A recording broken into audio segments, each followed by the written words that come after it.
হাবড়ার মচলন্দপুরের ফুনতুলায় তৃণমূলের দলীয় কার্যালয়ে আগুন লাগানোর অভিযোগ উঠল দুষ্কৃতীদের বিরুদ্ধে। আগুনে পুড়ে যায় আসবাবপত্র ও বহু নথি। দোষীদের গ্রেপ্তার ও শাস্তির দাবিতে রাস্তা অবরোধ শুরু করে স্থানীয় তৃণমূল সমর্থকরা।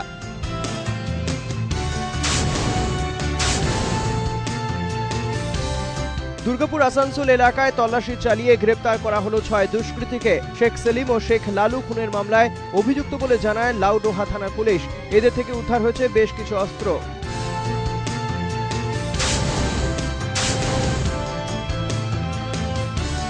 বিদ্যুতের হাই টেনশন তার জড়িয়ে মৃত্যু হলো এক বৃদ্ধার। ঘটনাটি ঘটেছে মুর্শিদাবাদের রঘুনাথগঞ্জ থানার কেষ্ট শাহিন গ্রামে।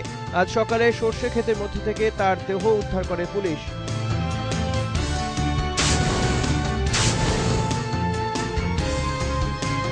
বারাসত জিআরপির হাতে ধরা পড়ল এক বাংলাদেশি বাইক পাচারকারী। গোপন সূত্রে খবর পেয়ে বারাসত রেল স্টেশন লাগোয়া এলাকা থেকে তাকে গ্রেপ্তার করা হয়। তদন্তে পুলিশ।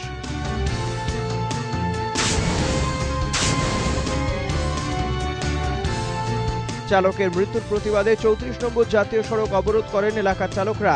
ঘটনাটি ঘটেছে মালদহের গাজলের কদুবাড়ি এলাকায়। দুদিন নিখোঁজ থাকার পর নাজিরপুর এলাকা থেকে উদ্ধার হয় চালকের দেহ। ঘণ্টা ৪ ধরে চলে অবরোধ।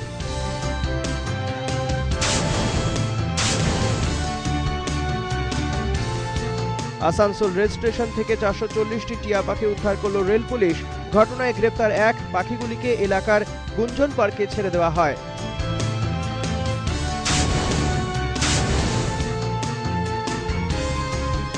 শ্রী শ্রী শারদা মায়ের ১৬০তম জন্মতিথি উপলক্ষে বীরভূমের বোলপুরের রামকৃষ্ণ মিশন আশ্রমে দুস্থদের মধ্যে কম্বল বিতরণ করা হয়। প্রায় ৫০০টি কম্বল বিতরণ করা হয়। দুস্থদের খাওয়ানোর ব্যবস্থা করেন মঠ কর্তৃপক্ষ।